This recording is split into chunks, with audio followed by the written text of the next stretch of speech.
अस्सलाम वालेकुम dear viewers, sindhi.com से खुशामदीद। जी तवा के खबर है सिंध यूनिवर्सिटी जी बैचलर मास्टर डिग्री प्रोग्राम जी एडमिशन अनाउंस थी चुकी है।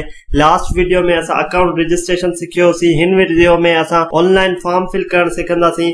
लास्ट वीडियो में असा इते आया हसी त हाणे असांखे CNIC ऐं पासवर्ड हणी करे पंहिंजो अकाउंट ओपन करणो आहे। त जिन्हनि भी पंहिंजो अकाउंट रजिस्टर करे छॾिया उहे हिते CNIC पासवर्ड लगाए पंहिंजो अकाउंट ओपन कंदा ऐं जेके लास्ट ईयर जा कैंडिडेट्स आहिनि उहे पंहिंजो सेम CNIC पासवर्ड लगाए अकाउंट ओपन कंदा। ही जेको अकाउंट क्रिएट थियल आहे इहो लास्ट ईयर जो आहे त उहे कैंडिडेट ॾिसनि त जीअं उन्हनि खे सम्झ में अची वञे त उन्हनि खे हिन साल कीअं अप्लाई करणो आहे ऐं न्यू जेके कैंडिडेट आहिनि उहे पंहिंजो CNIC ऐं पासवर्ड हणी ऑनलाइन लॉगिन कंदा। ही स्टेप बिनी के सेम तरीके से फॉलो करनो है। जेके फ्रेशर आहिनि ऐं लास्ट ईयर जा कैंडिडेट्स आहिनि उहे पंहिंजो NIC पासवर्ड करे लॉगिन कंदा। जीअं ई असां लॉगिन ते क्लिक कयोसीं, हाणे जेके ओल्ड कैंडिडेट आहिनि जिन्हनि ऑलरेडी अॻ में बैचलर कई आहे या बैचलर लास्ट ईयर में अप्लाई थिया हुया वरी हिन साल अप्लाई कनि था त उहे अनाउंसमेंट ते क्लिक कंदा। अनाउंसमेंट ते क्लिक कंदा ऐं जेके न्यू कैंडिडेट्स आहिनि उन्हनि जो फॉर्म स्टार्ट ही हितां थींदो। न्यू कैंडिडेट्स जो फॉर्म हितां स्टार्ट थींदो। हाणे उहे छा कंदा, ही अप्लाई फॉर तव्हां ॾिसी रहिया आहियो चूज़ डिग्री प्रोग्राम। सभिनी खां पहिरियां सभिनी खे पंहिंजो डिग्री प्रोग्राम सिलेक्ट करणो आहे। मास्टर डिग्री आहे त मास्टर में अप्लाई करण जे लाइ मास्टर सिलेक्ट कंदा, बैचलर डिग्री वारा बैचलर। हाणे असां बैचलर डिग्री सिलेक्ट कईसीं। उन खां पोइ तव्हां वटि कैंपसिस जी लिस्ट ईंदी। तव्हां जंहिं कैंपस में अप्लाई करण चाहियो था तव्हां उन कैंपस में अप्लाई करे सघो था। हाणे university of Sindh Jamshoro main campus आहे, असां इन में अप्लाई करण चाहियो था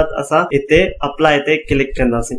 हाणे जेके न्यू कैंडिडेट्स हूंदा उन्हनि जो को बि खानो ग्रीन न हूंदो, उन्हनि जा सभु रेड हूंदा। उन्हनि खे ही पंहिंजी रजिस्ट्रेशन करणी आहे, पर्सनल इंफॉर्मेशन ॾियणी आहे, चालान अपलोड करणो आहे, एंट्री टेस्ट। सभिनी खां पहिरियां रजिस्ट्रेशन तव्हांजी थी चुकी आहे, उन खां पोइ तव्हांखे डाउनलोड चालान करणो आहे। सेकंड स्टेप छा आहे, डाउनलोड चालान करणो आहे। जीअं ई चालान डाउनलोड कयोसीं त ही चालान अची वियो। ही तव्हां स्क्रीन ते ॾिसी रहिया आहियो, ही चालान अची वियो। इहो चालान तव्हांखे प्रिंट करणो आहे, तव्हांखे पे करणो आहे कंहिं बि HBL ब्रांच में। तव्हांजो सेकंड स्टेप इहो थींदो, इहो तव्हां चालान पे करे पोइ इन जी पिक कढंदा। इन जी पिक कढी पोइ वापसि अची तव्हां हिते पंहिंजी बैंक ब्रांच सिलेक्ट कंदा। For example Latifabad unit number 7 Hyderabad branch आहे। तव्हां डेट चालान नंबर सिलेक्ट कंदा ऐं चालान पेड डेट सिलेक्ट कंदा। उन खां पोइ हिते तव्हां चालान जी पिक अपलोड कंदा। जीअं ई चालान जी पिक अपलोड कंदा तव्हांजो सेव एंड नेक्स्ट अची वेंदो ऐं पोइ तव्हां पंहिंजी पर्सनल इंफॉर्मेशन फिल कंदा। लास्ट ईयर जी फिल थियल आहे। ही ॾिसो, ही इन वांगुरु तव्हांखे पंहिंजी पर्सनल इंफॉर्मेशन फिल करणी आहे सॼी। ऐं पर्सनल इंफॉर्मेशन तव्हां फिल कंदा। फिल करे जॾहिं बस कंदा एंट्री टेस्ट जे लाइ तव्हां एलिजिबल थी वेंदा। एंट्री टेस्ट जे लाइ पोइ तव्हांजी स्लिप ईंदी।